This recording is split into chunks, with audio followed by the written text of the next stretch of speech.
നീ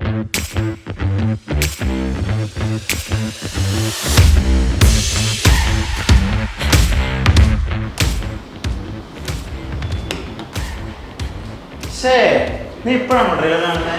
ഞാൻ ഇന്നലെ രാത്രിയെ കണ്ടു. ഇല്ലടാ, രാത്രി ഇറങ്ങിയത് ഞാൻ അറിഞ്ഞില്ല, നേരത്തെ ഉറങ്ങിപ്പോയി. പിന്നെ ഉച്ചയ്ക്ക് വരുമെന്നായിരുന്നല്ലോ പറഞ്ഞത്. എന്നിട്ട് രാത്രി തന്നെ വരുമെന്ന് വിചാരിക്കുന്നില്ലല്ലോ. രാവിലെ എഴുന്നേറ്റ് നോക്കിയപ്പോൾ സോഷ്യൽ മീഡിയ മുഴുവനും അബ്രഹാം ഖുറേഷിയും സയ്യിദ് മസൂദും. അപ്പൊ പിന്നെ പെട്ടെന്ന് തന്നെ ട്രെയിലർ അങ്ങ് കണ്ടേക്കാന്ന് വിചാരിച്ചു. ഇതിപ്പോ ഒരു 3-4 തവണയായി കാണുന്നു. ഞാനൊരു 3-4 തവണ ട്രെയിലറൊക്കെ കണ്ടു. ഈ എല്ലാവരും ലൂസിഫറിനൊക്കെ ഡീകോഡ് ചെയ്ത് തിയറിയൊക്കെ ഉണ്ടാക്കിയ പോലെ ട്രെയിലറും ഡീകോഡ് ചെയ്തുകൊണ്ടിരിക്കുക. എമ്പുരാന്റെ ട്രെയിലർ കണ്ടിട്ട് നിനക്ക് തോന്നിയ കുറച്ച് ഫാക്ടേഴ്സ് എന്തൊക്കെയാ?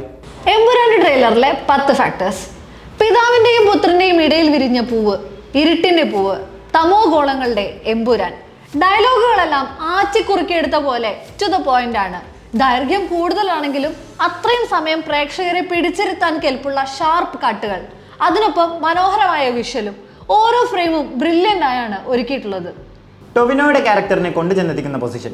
ദൈവപുത്രനായി ലൂസിഫറിൽ അവതരിച്ച ടൊവിയെ പല പോയിന്റിലും ട്രെയിലർ ഒരു നെഗറ്റീവ് ഷെയ്ഡിൽ കൊണ്ട് നിർത്തുന്നുണ്ട്. എൻ്റെ മക്കളല്ല എൻ്റെ പിന്തുടർച്ചക്കാർ, എന്നെ പിന്തുടരുന്നത് ആരാണോ അവരാണ് എൻ്റെ മക്കൾ എന്ന് ട്രെയിലർ തുടങ്ങുമ്പോൾ PKR പറയുന്ന ഡയലോഗ്. മനുഷ്യജീവന് മുകളിൽ ഒരു രക്തബന്ധത്തിനും വിലയില്ലെന്ന് പ്രിയദർശിനി രാംദാസ് പറയുന്ന ഡയലോഗ്. ദൈവപുത്രൻ തെറ്റ് ചെയ്യുമ്പോൾ ചെകുത്താനെ അല്ലാതെ മറ്റാരെ ആശ്രയിക്കാമെന്ന് മോഹൻലാൽ പറയുന്ന ഡയലോഗ്. ഇതിൽ നിന്നെല്ലാം ടൊവിയുടെ ക്യാരക്ടറിന്റെ ഒരു പാത്ത് എന്താവുമെന്നുള്ളത് ഒരു മിസ്റ്ററി തന്നെയാണ്. സുരാജ് അവതരിപ്പിക്കുന്ന കഥാപാത്രം വലതുപക്ഷ രാഷ്ട്രീയത്തിന്റെ വക്താവാണ്. ട്രെയിലറിൽ ഒരു വില്ലൻ പരിവേഷണമാണ് തോന്നിക്കുന്നത്. അതേസമയം ടൊവിനോയുടെ കഥാപാത്രത്തിനും ഒരു വില്ലൻ ഭാവം അനുഭവപ്പെടുന്നുണ്ട്. ദൈവപുത്രൻ തന്നെ തെറ്റ് ചെയ്യുമ്പോൾ എന്ന് പറയുന്നിടത്ത് ടൊവിനോയുടെ ജതിൻ രാംദാസിലേക്കാണ് അത് വിരൽ ചൂണ്ടുന്നത്. മഞ്ജു വാര്യർ മറ്റൊരിടത്ത് രക്തബന്ധം എന്ന് പറയാൻ വേറെ ആരുമില്ലെന്നും പറയുന്നുണ്ട്. ഒരുപക്ഷെ അയാൾ മരണപ്പെടുന്നതാവാം, അല്ലെങ്കിൽ രാഷ്ട്രീയ ചുവടുമാറ്റമാകാം. സുരാജിന്റെ ഡയലോഗ് എന്തോ കോൺസ്പിറസിയെ സൂചിപ്പിക്കുന്നുണ്ട്. പിന്നെ നമ്മളെല്ലാം അറിയാൻ ആഗ്രഹിക്കുന്ന കഥാപാത്രം. പുറകിൽ ഡ്രാഗന്റെ ഡിസൈനുള്ള ഒരു വെള്ള ഷർട്ട് ഇട്ട് നിൽക്കുന്ന ആ കഥാപാത്രത്തിന്റെ പോസ്റ്റർ പണ്ടേ അണിയറ പ്രവർത്തകർ പുറത്തുവിട്ടിരുന്നു. ആ പോസ്റ്ററിൽ ആരാണെന്നറിയാൻ എല്ലാവരും ഏറെ ആഗ്രഹിച്ചിരുന്നു. ട്രെയിലറിലെത്തുമ്പോഴും ആ കഥാപാത്രത്തിന്റെ ഒരു ഷോട്ട് കാണിക്കുന്നുണ്ട്. അത് റിക്യൂൺ ആണെന്ന് അടക്കമുള്ള റൂമറുകളുമുണ്ട്. അത് ആരായിരിക്കുമെന്ന് അറിയാനുള്ള ആഗ്രഹം സിനിമക്കായി കാത്തിരിക്കാൻ വല്ലാണ്ട് പ്രേരിപ്പിക്കുന്ന ഒന്നാണ്. ചിത്രത്തിന്റെ ബാക്ക്ഗ്രൗണ്ട് സ്കോർ സീനുകളെ നല്ലപോലെ ബൂസ്റ്റ് ചെയ്യുന്നുണ്ട്. ഇരുട്ടിന്റെ പൂവ് എന്ന വിശേഷണത്തിന് പുറകെ എത്തുന്ന എമ്പുരാനെ എന്ന പതിഞ്ഞ സ്കോറും തമോ ഗോളങ്ങളുടെ എമ്പുരാൻ എന്ന് വിശേഷിപ്പിച്ചുകൊണ്ട് മോഹൻലാലിനെ ഇൻട്രൊഡ്യൂസ് ചെയ്യുന്ന അഗ്രസീവായ സ്കോറും ട്രെയിലറിന്റെ ഗൂസ്ബോ മൊമെന്റ്സ് ആണ്.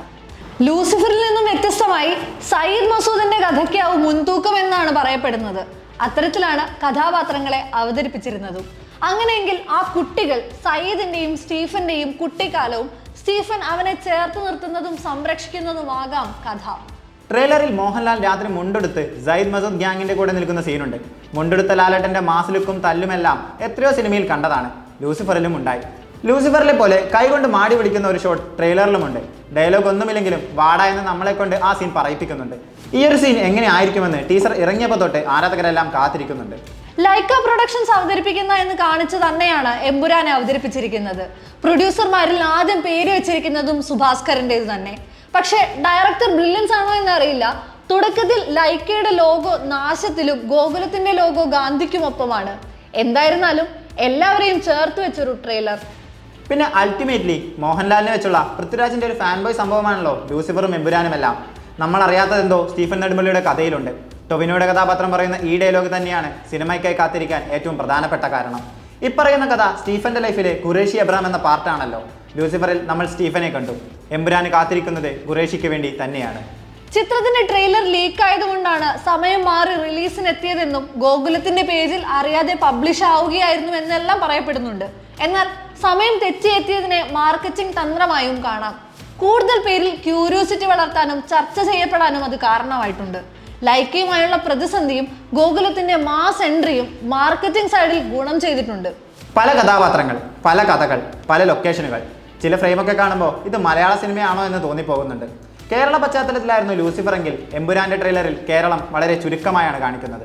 പല രാജ്യങ്ങളും പിന്നെ സയ്യിദിന്റെ കഥ പറയുന്ന നോർത്തുമൊക്കെ ആകെ കൂടെ വൈബ്രന്റ് ആണ് ട്രെയിലർ. പൃഥ്വിരാജ് പറഞ്ഞ പോലെ ഒരു ചെറിയ പടമാണെന്ന് ട്രെയിലർ കണ്ടപ്പോൾ ആർക്കും തോന്നിക്കാണില്ല. ഒരു മലയാള സിനിമയാണോ എന്ന് പോലും സംശയിച്ചു പോകുന്ന ഒന്നായിരുന്നു ഇന്നലെ അർദ്ധരാത്രി ഇറക്കിവിട്ട ട്രെയിലറിലൂടെ കണ്ടത്. എന്തൊക്കെയായാലും മാർച്ച് 27-ന് ഒരു വിഷ്വൽ ട്രീറ്റ് തന്നെയായിരിക്കും കാത്തിരിക്കുന്നത് എന്ന് സംശയം വേണ്ട.